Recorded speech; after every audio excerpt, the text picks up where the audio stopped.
25শে মে 2009 আয়লা ঝড় তছনছ করে দিয়েছিল সুন্দরবনকে। পশ্চিমবঙ্গের মধ্যে জেলা হিসেবে মৃত্যুর খতিয়ানের শীর্ষে উঠে এসেছিল দক্ষিণ ও উত্তর 24 পরগনা এবং দার্জিলিংয়ের নাম।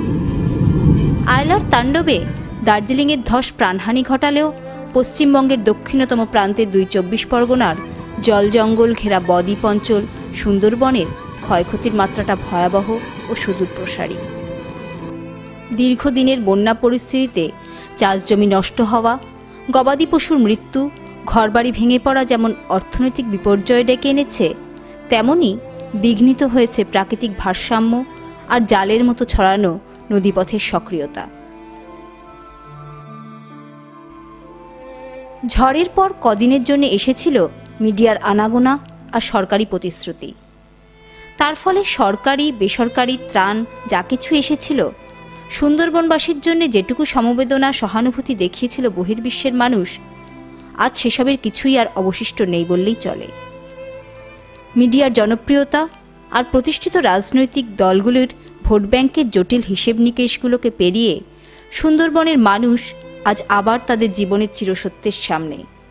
সুন্দরবন ফিরে গেছে তার নিজের চেহারায়, বঞ্চনা আর অবহেলা, অভাব আর সংগ্রাম যার নিত্যসঙ্গী।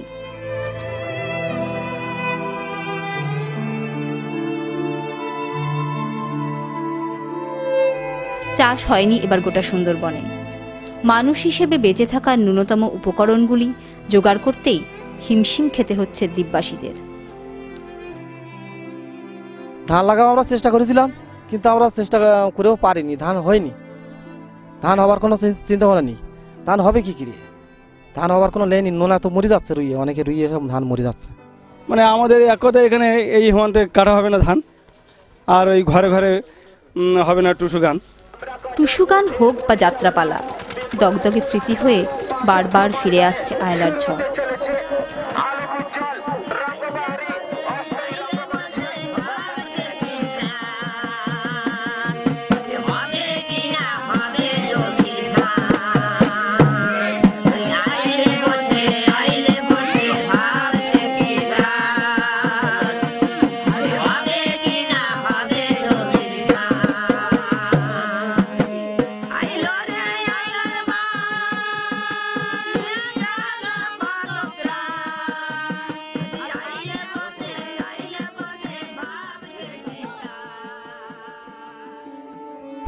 শহরে বাড়িতে বসে সেদিনটা অনেকের কাছেই ছিল নিখাদ অবসর যাপনের।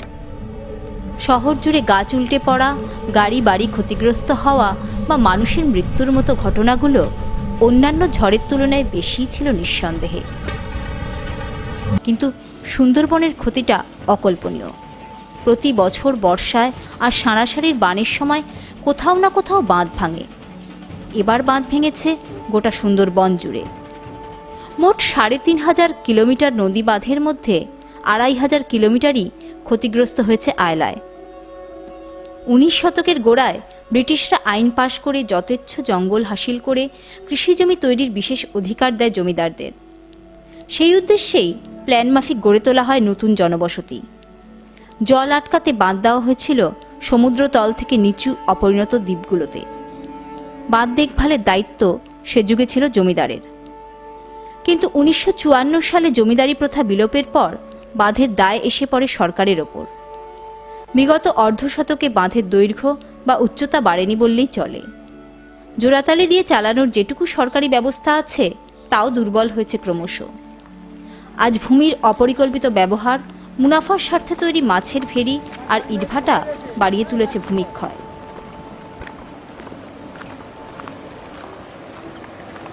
আর বাঁচার আশা নেই আমাদের, আর বাঁচবো কোথায় দিয়ে? যা অবস্থা হয়ে গেছে, বাঁচার আর অবস্থা নেই। আবার গাংবাড়ি ভেঙে গেছে, কি করব? না মাটি দিলে হবে, অল্প মাটি দিয়ে বলছে টাকা শেষ। তা কি হবে? আমরা কি করে বাঁচবো এখানে?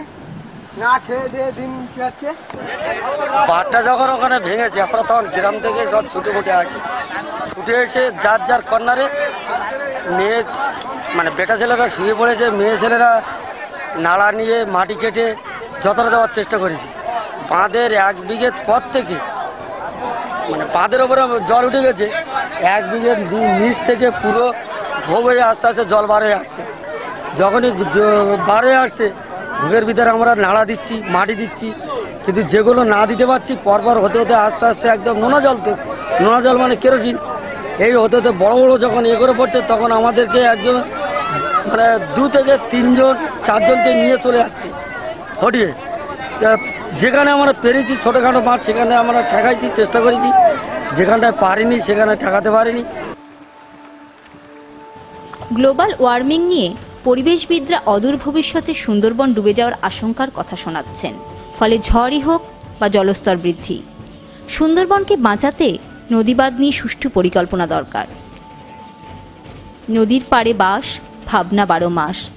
সুন্দরবনের এই প্রবাদ মাথায় রেখেই গ্রামবাসী থেকে বিশেষজ্ঞ বাঁধ নিয়ে ভাবনা প্রচুর, আর তাতে মতামতের ভিন্নতা সর্বত্র। কংক্রিটের বাঁধ বা চওড়া ও উঁচু মাটির বাঁধ কিংবা বহুস্তরীয় মাটির রিং বাঁধের কথা আসছে। এমনিতে আমাদের প্রতি বছরই বর্ষার সময় এসে, কোটালের সময় এসে প্রতি মুহূর্তে কোথাও না কোথাও কোনো এলাকা ভেঙে যাচ্ছে, অনেক জায়গায় নদীগর্ভে চলে যাচ্ছে। তা আমরা চাচ্ছি যে ওইটা কিছুটা জায়গা সেই সরকার থেকে অধিগ্রহণ করে সেটাকে ওই কংক্রিট বা ওই জাতীয় কোনো এমন বাঁধ নির্মাণ করা হোক যেটা ভবিষ্যতে ক্ষেত্রে সুদৃঢ় হয়। এডুকেশন দপ্তর আমাদের মাটির বাঁধ দিয়ে কাজ চালানোর জন্য চেষ্টা করছে, কিন্তু মাটির বাঁধ দিয়ে আমাদের কাজ হবে না। ব্লক পিচিং না দিলে টোটাল কুমিরমারি, দক্ষিণ চব্বিশ পরগনা কুমিরমারি গ্রাম মানে পিচিং বোর্ড না দিলে কুমিরমারি থাকবে না। মেন কথা হচ্ছে নদীর গভীরতা কিন্তু কমে গেছে, সেই জন্য জলটা তো উপরে উঠবেই, সেই উপরে যাতে না ওঠে সেইভাবে উঁচু করে যদি বাঁধ দেওয়া যায় তাহলে সমাধান মিলবে। যে এক সাইড থেকে যে স্রোতটা চলছে সেই স্রোতটা চলার পরে এই দিকটা ভাঙনটা বেশি হচ্ছে, ওইটা যদি কোনো মেশিনের সাহায্যে ওই যে চরটা যদি মেশিনের সাহায্যে যদি কেটে মাছ বরাবর করে দেওয়া হয়, স্রোতটা মাঝখান থেকে নিয়ে যাওয়া যায়, তাহলে এই ধারে স্রোতটা কমে যাওয়ার পরে এই জায়গার ভাঙনটা কমে আসবে। বাঁধের পাশাপাশি ম্যানগ্রোভ দিয়ে জলের চাপ প্রতিরোধ করার জোরালো মতামতও আছে।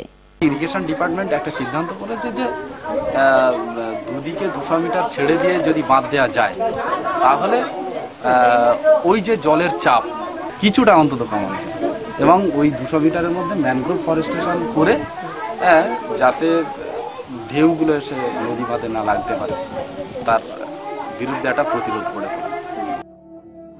কিন্তু স্থায়ী নদী বাঁধের ব্যাপারে সরকারি তরফে টালবাহানার অন্ত নেই। টাকা বরাদ্দ হয় না, বরাদ্দ যদি বা হয় তো দুর্নীতির ইয়ত্তা থাকে না। এক একটা ঝড় যেন ঠিকাদারদের মোচ্ছবের বন্দোবস্ত। আর তাও কিছু কাজ হতো যদি সরকারি পরিকল্পনা ঠিকমতো থাকতো।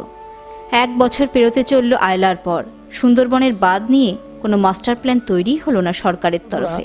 এখনো পর্যন্ত সরকার শুরু করতে পারেনি, বিশেষ করে বড় নদীগুলোর কাছে তো শুরু করতে পারেনি। ছোট নদীগুলোতে কিছু কিছু জায়গায় 100 দিনের কাজ হচ্ছে, কিন্তু বৈজ্ঞানিক পদ্ধতিতে যে নদী বাঁধ অর্থাৎ সমুদ্র বাঁধ যেটাকে বলা হয়, বড় বাঁধ বলা হয়, যেটা গোটা সুন্দরবন জুড়ে যে মানে বড় পরিকল্পনা করা হয়েছিল যে 350 কিলোমিটার নদী বাঁধ আমরা এইভাবে তৈরি করব, তার কোনো পরিকল্পনা এখনো পর্যন্ত আর নিতে পারেনি। অনেক আশার কথা শোনালেও কেন্দ্র ও রাজ্য সরকারের ঔদাসীন্য একই রকম থেকেছে ত্রাণের ক্ষেত্রেও। জেনারেল রিলিফের মুষ্টিমেয় ত্রাণ পেয়েছিল মানুষ, তাও বড়জোর 1 মাস পর্যন্ত। আর ত্রাণের চেয়ে ত্রাণ নিয়ে দলবাজি, শাসক দল বিরোধী দলের কাজিয়া কিংবা 9-6 হয়েছে অনেক বেশি। প্রথম সরকারি ত্রাণ আসে কবে? তোমার এসছে কদিন পরে? সপ্তাহ খানিক বাদে এসেছে। 1 সপ্তাহ বাদে, মোটামুটি 1 সপ্তাহ। তার আগে এসেছে হেলিকপ্টার করে মাল দিয়ে চলে গেছে, উপর থেকে ফেলে চলে গেছে। আচ্ছা, ব্লকের বিডিওর হিসাব মাথা পিছু 20 কেজি করে ত্রাণের মাল পাওয়ার কথা, আর পেয়েছে যারা তারা 6 কেজি, কোনো পরিবার 4 কেজি, কোনো পরিবার 8 কেজি, এইরকম আপনার পঞ্চায়েতের ত্রাণ বন্টন হয়েছে। দিয়েছিলাম 2.5 কেজি করে চাল আর ডাল দিয়েছিল 200 পরিবার পিছু, ফ্যামিলি পিছু। এখন এসছে মানুষটা পিছু 600 করে চাল দিচ্ছে ভোটার যারা আছে। কতদিন অন্তর অন্তর? মানে 2 সপ্তাহে 2 বার দিয়েছে।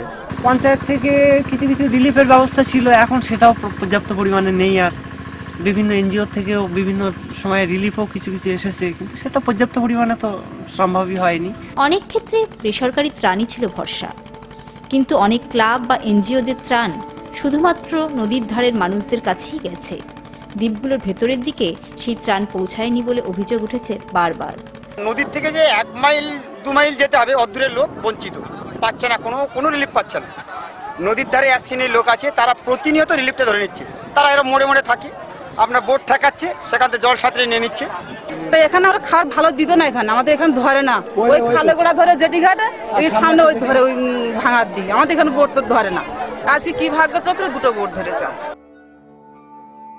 সেসব দিনগুলোর দিকে ফিরে চাইলে এখনো শিউরে ওঠেন সুন্দরবনের মানুষ। নদীর দিকে দিনভর চেয়ে থাকা, কিংবা ছোট নৌকা নিয়ে নদীতেই ভেসে পড়া যদি কোনো ত্রাণ আসে।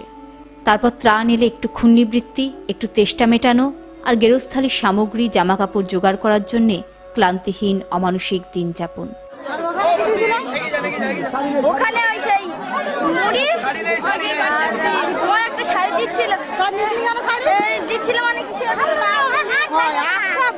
শাড়ি দিচ্ছিল,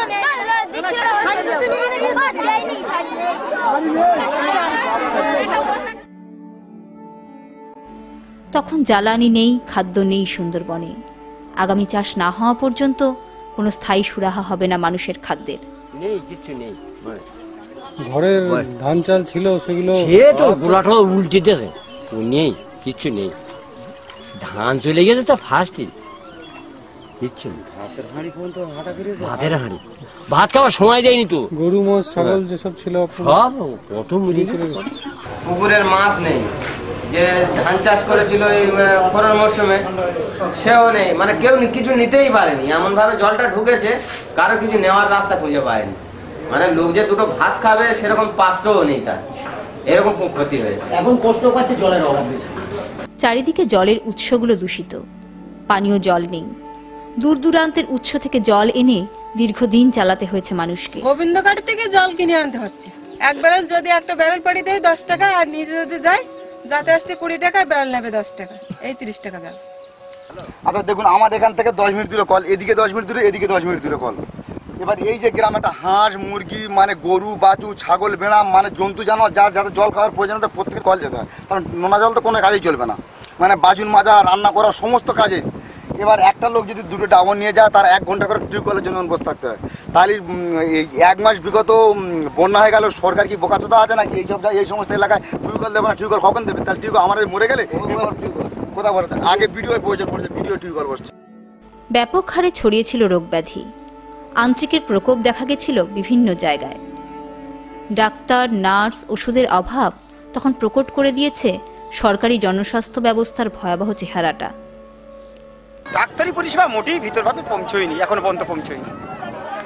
চারিদিকে জল পচা, পুকুরের পচা মাটি, এই মাটির একটা তো নোনা মাটি হয়ে গেছে, ঘরে ঘরে ডায়রিয়াটা শুরু হয়ে গেছে অলরেডি, এরকম একটা চিন্তা। এবার যদি ডাক্তারি পরিষেবাটাও সরকারিভাবে সেইভাবে নেই, আর এখানে কোনো প্রত্যেকটা অঞ্চলে কোনো মেডিকেল নেই, সরকারি কোনো মেডিকেল নেই। সরকারি প্রতিশ্রুতির অবশ্য কোনো অভাব ছিল না। মুখ্যমন্ত্রী স্বয়ং ঘোষণা করেছিলেন যে আয়লা পীড়িত সুন্দরবনের মানুষদের আপাতত এপিএল বিপিএল বিচার করা হবে না, সবাইকে 2 টাকা দরে চাল দেওয়া হবে, ছাত্রছাত্রীদের সমস্ত ফি মকুব করা হবে, সবাইকে বড় পাকা ঘর না দিতে পারুক, ছোট একটা পাকা ঘর দেবে সরকার বাহাদুর। জনসমক্ষে বলে গিয়েছিলেন যে এখানে আয়লা হয়ে গেছে সবার উপর দিয়ে, এখানে সবাই এপিএল বিপিএল 2 টাকা দামের চাল পায়, কিছু দ্রব্যের মূল্য নিয়ন্ত্রণ করা হবে। বিশেষ উনি যেটা বলে গিয়েছিলেন যে এপিএল বিপিএল বাজ বিচার না করে 2 টাকা চাল দেওয়া হয়, সেটা আসেনি কখনো। সঠিকভাবে দেওয়াটাই ঠিক হচ্ছে না। আপন কিছু টান আছে, নিজেদের দলীয় মানুষের প্রতি কিছু টান আছে, এইরকম। যারা ক্ষতিগ্রস্ত, আংশিক ক্ষতিগ্রস্ত, তাদের বিভিন্ন সাহায্য দেওয়ার কথা হয়েছিল। আপনি কি সাহায্য পেয়েছেন? না, পাইনি। একটা পাকা পিলার করতে গেলে 500 টাকা করে খরচা। এইবারে একটা ঘরে কমপক্ষে আমি ধরুন 10খানা পিলার লাগছে, তাহলে 10,000 টাকায় হবে কি করে? আর তো কাঠকুটো আছে, মিস্ত্রি খরচ আছে, হ্যাঁ, ওপরে সামনে আছে, সেভাবে তো হয় না 10,000 টাকায়। আমাদের উপরে তো কোনো নজরই নেই সুন্দরবনের, কোনো সরকারি নেই। এ তো আমাদের কর্ম করে খেতে হবে। 10,000 টাকায় কি হয়? 1 প্লেট বিড়ির দাম 7 টাকা, কি হবে আপনার 10,000 টাকায়? সরকার যদি আজকে যদি আমাদের বাস্তবটা একবার যদি এখানে মুখ্যমন্ত্রী এসেছিলেন যোগেশগঞ্জে, মানে বুদ্ধদেব ভট্টাচার্য তিনি বলে গেছে প্রতি মানুষটার একটা করে পাকা বাড়ি করে দেবে, কিন্তু তার প্রতিশ্রুতি পর্যন্ত এখনো পর্যন্ত রাখেনি। তার জন্য আন্দোলন শুরু হয়ে গেছে। সমস্ত আয়লা বিধ্বস্ত পরিবারকে পাকা ঘর দিতে হবে। প্রতিটি পঞ্চায়েতে 24 ঘন্টায় ডাক্তার, নার্স ও বিনামূল্যে ওষুধ সরবরাহ করতে হবে। সরকারি উদ্যোগে লবণাক্ত জমি পুকুরকে চাষযোগ্য করে তুলতে হবে। ত্রাণ ভিক্ষা নয়, মানুষের মতো বাঁচার অধিকার চেয়েছে সুন্দরবনের মানুষ। প্রতিশ্রুতি পালনে ব্যর্থ সরকারের কাছে যখন দাবি দাওয়া পেশ করতে এসেছে সুন্দরবনের মানুষ, কলকাতার রাস্তায় একরাশ ঔদাসীন্য ও পুলিশ দিয়ে মেরে তুলে দেওয়ার হুমকি ছাড়া আর কিছুই মেলেনি সরকারের কাছ থেকে।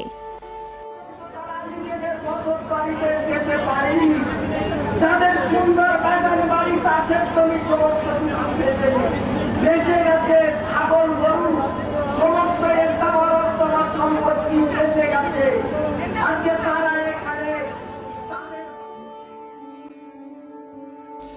হাজারে হাজারে মানুষ সুন্দরবন ছেড়ে অন্য জেলায়, এমনকি অন্য রাজ্যে চলে গেছেন কাজের সন্ধানে।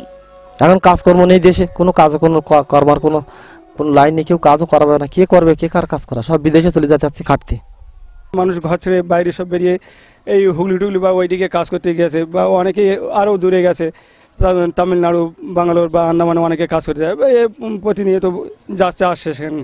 এখানে সবই চাকরিদার পরিবার খুব কম, সবই গরিব। যারা চাকরি পেয়েছে তারা সব জায়গা জমি করে ওই সব বাইরে চলে গেছে। আমরা এখানে আছি অনাথের মতো আর কি, তো আমরা ছেড়ে যাব কোথায়? যারা যেতে পারেননি তারা পড়ে আছেন এক ধ্বংসস্তূপে, চেষ্টা করছেন প্রতিদিন তিলে তিলে আবার গড়ে তুলতে তাদের জীবন। পরিবারের রোজগারে সব ছেলেরা বাইরে চলে যায়, মেয়েরাই সংসার যা হোক যেভাবে হোক চলে যাচ্ছে। আমার তো কোনো কাজকর্ম নেই, যে আমাদের গরিব এলাকা, বুঝতে পারছো না যে কোনো কাজকর্ম আছে। ওই চলছে, কারো বাড়িতে গিয়ে কাজ করে দিচ্ছি, জন হিসেবে কাজ করছি, সেইভাবে আর কি আমাদের সংসারটা চলছে। যখন জন খাচ্ছি তখনই চলছে, যখন খাচ্ছি না তখন চলছে না। এখন রাস্তার উপর বাস করছি, এখন কিভাবে যে একটু নিচে নামবো, কি দিয়ে একটু খড়কুটে দিয়ে বাঁধবো, সেও তো কিছু নেই। তো এই পাশে জঙ্গল, আগে এই জঙ্গলের মাছ কাঁকড়া ধরে কাঠ কেটে এখানকার জীবিকাটা নির্বাহ করতো মানুষ, কিন্তু এখন তো সোশ্যাল ফরেস্ট এবং এই সুন্দরবনটাকে আমাদেরকে বাঁচাতেই হবে। তো এর আগে দেখেছি অনেক মানে এলাকার মানুষ জীবন জীবিকার তাগিদে এই জঙ্গলে গেছে মধু ভাঙতে, কাঁকড়া ধরতে, মাছ ধরতে, তারা আর ফিরে আসে। জঙ্গলের অবস্থা তো খুব খারাপ। খারাপ বলতে খারাপ মানে এখন জাতিই দিচ্ছে না, আর এখন গাছ কাটা মানে ক্ষতি, গাছ কাটাই মানে ক্ষতি, এখন গাছটা কিছু কাটতে পারছি না, এই হচ্ছে সমস্যা। সরকারি আজকে যে প্রচেষ্টা যেটা দেখি সেটা হচ্ছে বিশেষ করে কেন্দ্র সরকার, রাজ্য সরকার সুন্দরবনের প্রাণী সম্পদ, তার বৈচিত্র্যতা, এটা নিয়ে খুব চিন্তিত। কিন্তু সুন্দরবনের 50 লাখ মানুষের যে ভবিষ্যৎ কি, মানুষ যে প্রকৃত মানুষের যে ভবিষ্যৎ কি, সেটা নিয়ে কোনো চিন্তা ভাবনা তাদের মধ্যে নেই। আয়লার পর বছর ঘুরতে চলল, হাজারো অপ্রাপ্তি আর আশ্বাস বাণী নিয়ে বেঁচে আছেন সুন্দরবনের মানুষ। মিডিয়া নেই, প্রচার নেই, সহানুভূতি নেই, বেঁচে থাকার রসদগুলো নেই, নদী বাঁধ টিকে থাকার নিশ্চয়তা নেই, আর সরকারি উদ্যোগও নেই। আছে শুধু আবহমান কালের মতো বঞ্চনার দিন যাপন।